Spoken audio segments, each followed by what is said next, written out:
Oi, meus amores. Hoje nós vamos falar um pouquinho sobre os idosos, a pandemia e a lei. Então, vamos ver algumas coisinhas que aconteceram na lei com a chegada da pandemia. O testamento das pessoas idosas.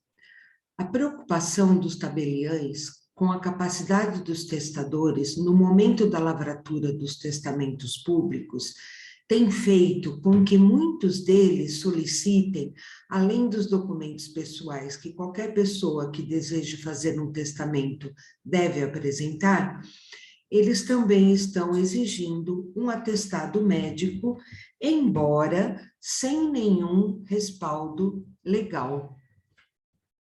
A preocupação, deixa eu ajeitar aqui o vídeo.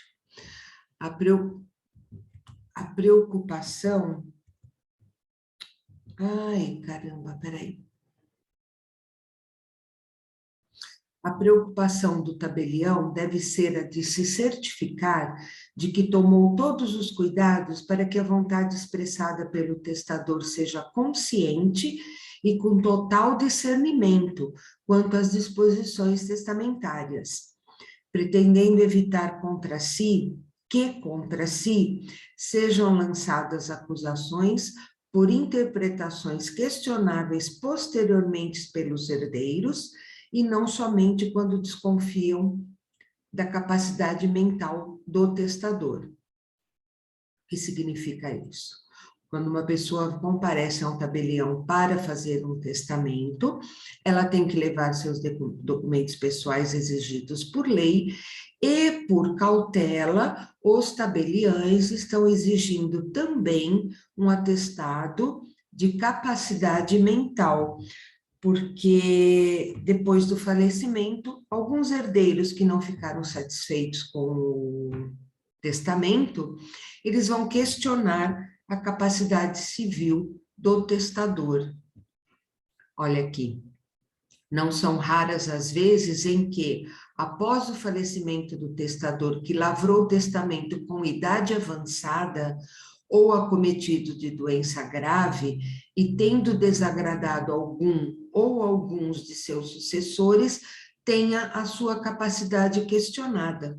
Nesses casos, o atestado médico ou exames de imagem prévios têm sido um diferencial. Além das regras do Código Civil sobre a liberdade de testar, o Estatuto do Idoso, em seu artigo 10, expressamente garante liberdade à pessoa idosa para os atos da vida civil, e um desses atos da vida civil é o testamento. A capacidade é sempre regra, a incapacidade é a exceção. Não se examina o estado psíquico do testador nem antes e nem depois do testamento, e sim no momento do testamento. A proximidade da morte, igualmente, não acarreta incapacidade testamentária. Se a moléstia de que padece o testador não produz delírio ou perturbação da mente. Ainda que agonizante e a balbuciar, presume-se que esteja em juízo perfeito. Também o uso de imagens tem sido frequentemente usado para registrar que o testador se encontra lúcido, fazendo-o falar sobre o conteúdo testamentário da sua vontade. Então, esses avanços tecnológicos, esses instrumentos tecnológicos têm sido usados pelos tabeliães também para dar credibilidade à capacidade mental do testador. Um testador com todos os sintomas da Covid-19 e sem a possibilidade de se dirigir a um tabelionato, não pode também fazer um testamento cerrado, uma vez que não há a possibilidade de expor 3 testemunhas para presenciar e atestar o ato. O testamento feito no tabelião é o testamento público. O tabelião tem fé pública. Então, quando ele lavra o testamento, não há necessidade de ter testemunhas, porque ele está investido de fé pública.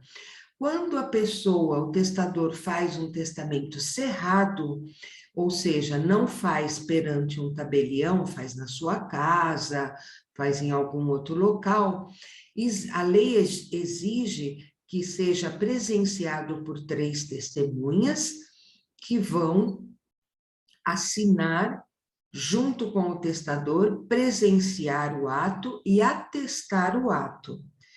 Cogita, então, a lei sobre a possibilidade de se fazer um testamento por vídeo, através de processo eletrônico, em decorrência da pandemia e do isolamento social e o risco de contágio para pessoas externas, né?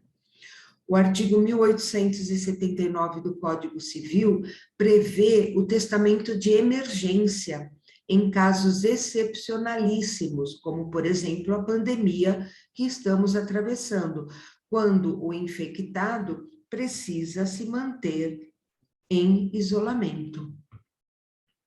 Sem sabermos até quando durará a pandemia e o isolamento social, a lei prevê também a possibilidade de testar de próprio punho, sem testemunhas, cujo ato poderá ser confirmado ou não posteriormente por um juiz.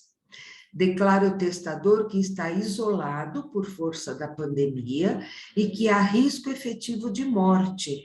Assina o testamento e este não perde sua validade, nem terá que ser confirmado, como ocorre com os atos especiais marítimo ou aeronáutico.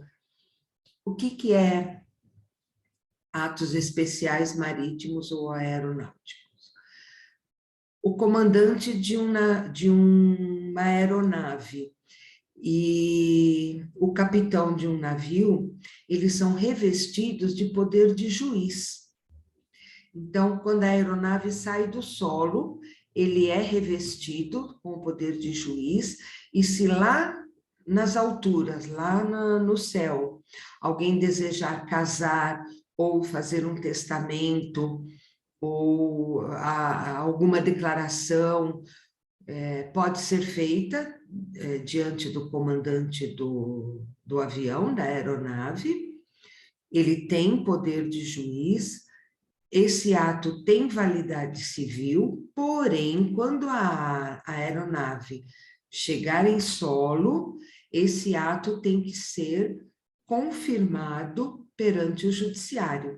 Da mesma forma, o navio está em alto mar, a pessoa quer casar ali em alto mar, ou quer fazer um testamento, ou alguma declaração, o capitão do navio tem o poder de juiz, ele faz o casamento, né, realiza o casamento, ou faz o testamento, ou toma a declaração da pessoa, porém, quando o navio atracar em terra, esse ato tem que ser validado perante o judiciário. Mas, no caso da pandemia que estamos atravessando, a pessoa pode fazer o testamento quando há risco efetivo de morte e ela esteja com todos os sintomas da Covid-19, colocando no testamento que ela está com o risco, né, de morte e com os sintomas da Covid, e esse ato não tem que ser confirmado pelo judiciário depois, ele tem validade jurídica. Essa é uma das novidades que a pandemia nos trouxe, né, com relação à lei, que é o testamento de emergência. Herança digital. É um novo instituto jurídico não previsto em lei ainda. A herança digital é o armazenamento de todo o conteúdo na rede criado por uma pessoa.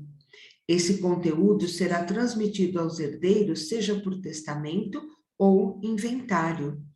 A herança digital é tudo o que é possível guardar em espaço virtual, tais como senhas, contas de internet, acervos, fotos, bens ou serviços oferecidos pelo falecido.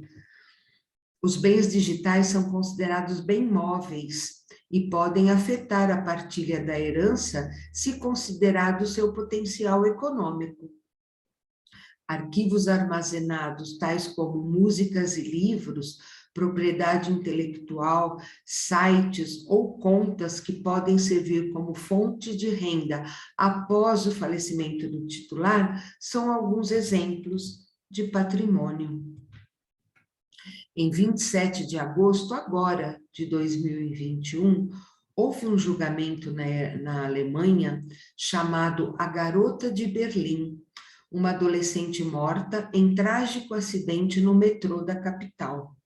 O tribunal alemão entendeu que o contrato entre o usuário e a plataforma digital é transmitido pela sucessão.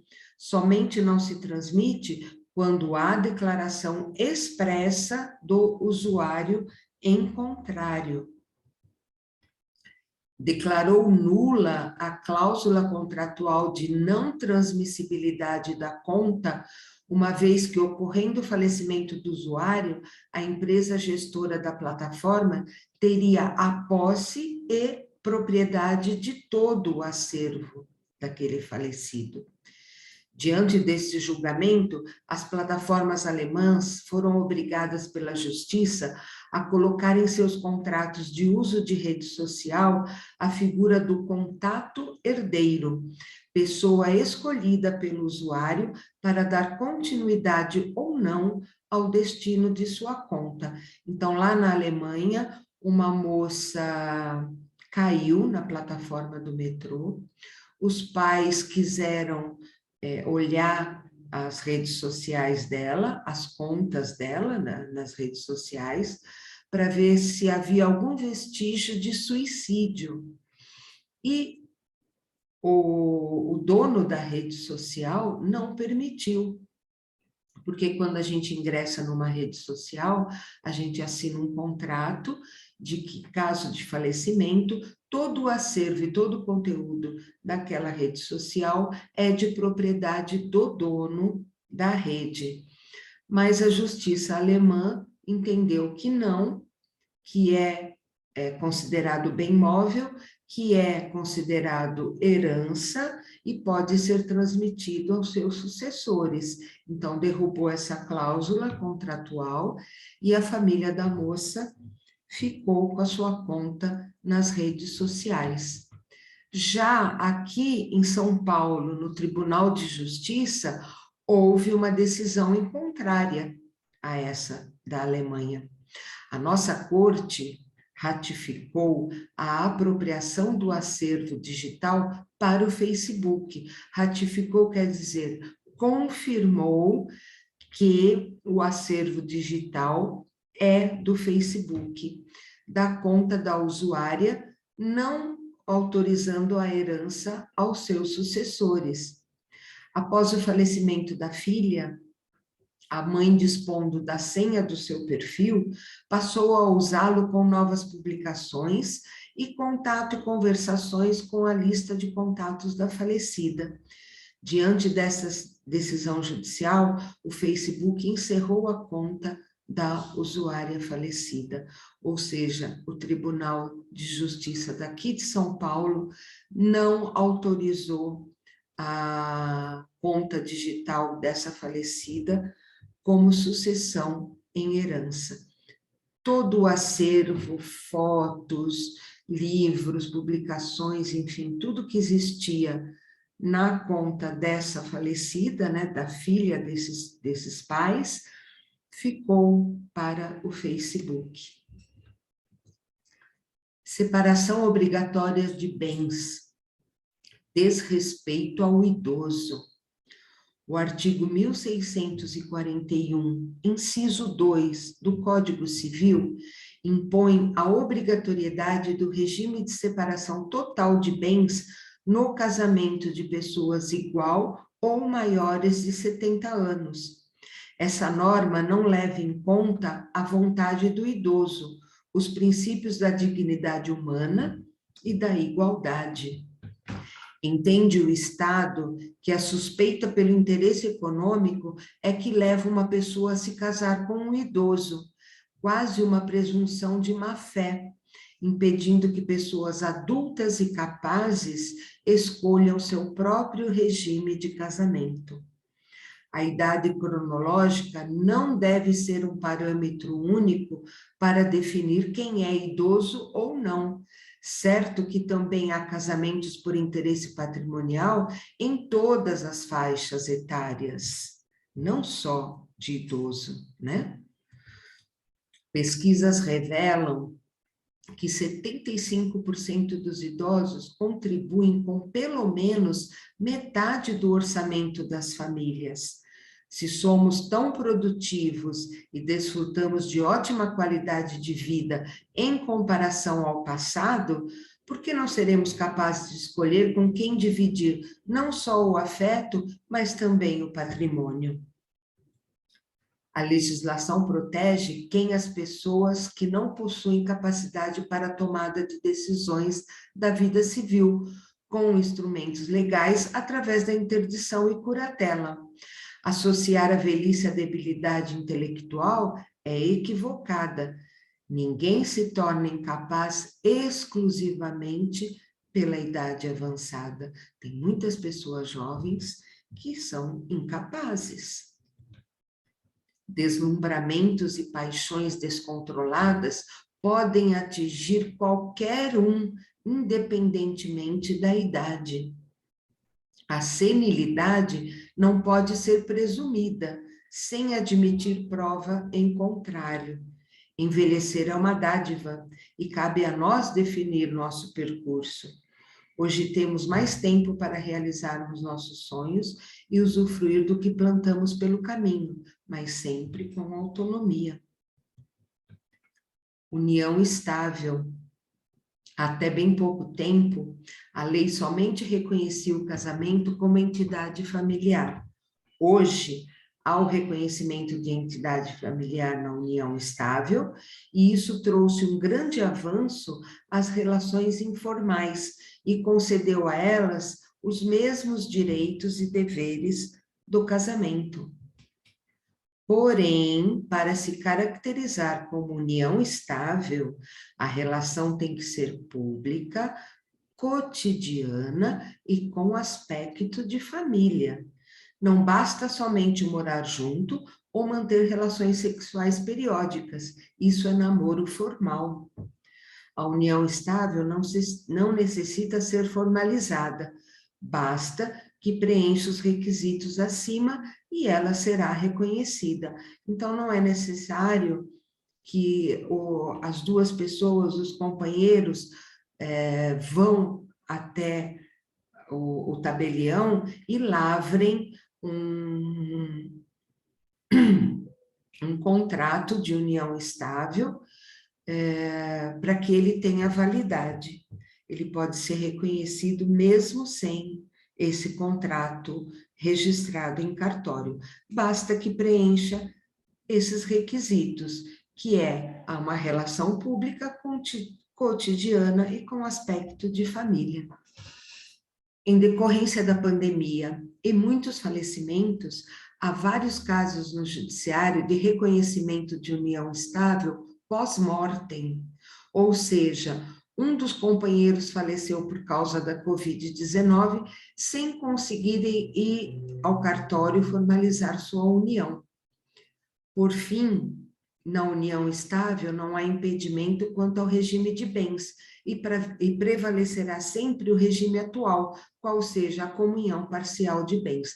Então, nesse caso, que tem ocorrido muito na pandemia, de a pessoa tem os sintomas, é internada, vai para a UTI, ali ela falece, né, em decorrência da Covid, e sem condições de ir no cartório lavrar o reconhecimento da união estável, ela pode ser reconhecida após a morte, desde que preenchido um daqueles requisitos que eu falei agora há pouco. E para finalizar a nossa aula de hoje, eu vou dar a vocês um exemplo que aconteceu comigo recentemente e que engloba todinho, todos os assuntos que nós tratamos aqui hoje. Há uns meses atrás, eu fui procurada por uma moça que me contou a seguinte situação. Ela tinha 40 e poucos anos, conheceu um senhor com 60 e poucos anos, se apaixonaram, começaram a morar juntos, e essa união estável perdurou aí por volta de 7, 8 anos, quando ele um dia passou mal, foi no médico e descobriram que ele estava com câncer no fígado. O câncer no fígado é um câncer muito agressivo e o médico deu um prognóstico para ele de aproximadamente 6 meses, no máximo 2 anos de vida. Eles entraram em desespero, ele queria que ela tivesse um respaldo financeiro, econômico, ele queria deixá-la, né, numa situação confortável, porque ele tinha muito dinheiro. E o que que eles fizeram? Foram no cartório e se casaram. Só que eles não se atentaram e não tiveram a instrução de um profissional que no momento do casamento ele já estava com 71 anos. E o casamento foi lavrado com separação total de bens, de acordo com o que determina a lei que eu falei agora há pouco ali atrás. Eles eram pessoas, são, né, pessoas humildes, não tiveram aconselhamento profissional e não se atentaram a esse fato. Após o casamento, ele comprou uma casa para eles morarem, no valor aproximado aí de uns 600 mil reais, uma bela de uma casa, equipou todinha essa casa com móveis eletrodomésticos, comprou carro, deixou um dinheiro aplicado na poupança por volta de 200, 300 mil reais, e também não atentaram, porque também são humildes e não tiveram aconselhamento profissional, que todos esses bens que ele comprou, a casa, o carro e o dinheiro aplicado, ficaram somente no nome dele. Eles não se atentaram a isso, acharam que era normal, e já que tinham em mãos uma certidão de casamento, ela era a herdeira natural dele.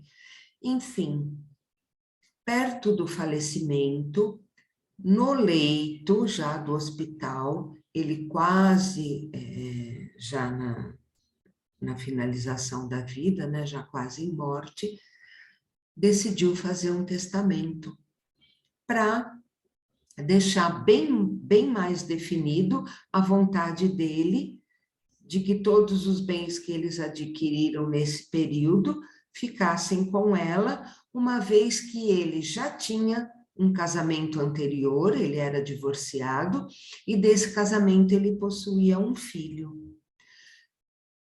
Também na humildade deles e sem o aconselhamento profissional, ele pegou um papel e uma caneta e colocou eu, fulano de tal, em plenas faculdades mentais e sem qualquer opressão ou ameaça, enfim. Declaro que ser minha última vontade, deixar todos os meus bens, casa, carro e dinheiro, para minha esposa, fulano de tal, assinou, colocou os documentos dele e 2 dias depois ele faleceu. Depois que passou o velório, o enterro, ela ainda ficou um tempo de luto, né, uns 2, 3 meses de luto, ela foi pega de surpresa com a abertura de inventário por parte do filho dele, reivindicando todos os bens que estavam em nome do pai, casa, carro e dinheiro no banco. Eu fui indicada a ela, ela veio me procurar, pedindo a minha ajuda profissional para fazer valer a vontade dele escrita naquele papel no leito de morte. O que eu disse a ela? Vocês cometeram vários erros nessa relação, erros que não tem mais como consertar. Primeiro erro, eles jamais deveriam ter casado, eles deveriam ter permanecido com a união estável, porque a união estável, o regime é a comunhão parcial de bens, e como os bens foram adquiridos durante a união estável, ela seria a herdeira do falecido. Segundo erro, quis casar? Ótimo, não tem problema algum, mas no dia do casamento, avisar o tabelião e fazer constar na certidão de casamento que já havia uma união estável por cerca de 7 a 8 anos atrás. Então, na certidão de casamento, não seria colocado o regime de separação total de bens, porque a união está, o casamento seria a continuidade da união estável e prevaleceria o regime anterior, que era a comunhão parcial de bens, e ela seria herdeira dele.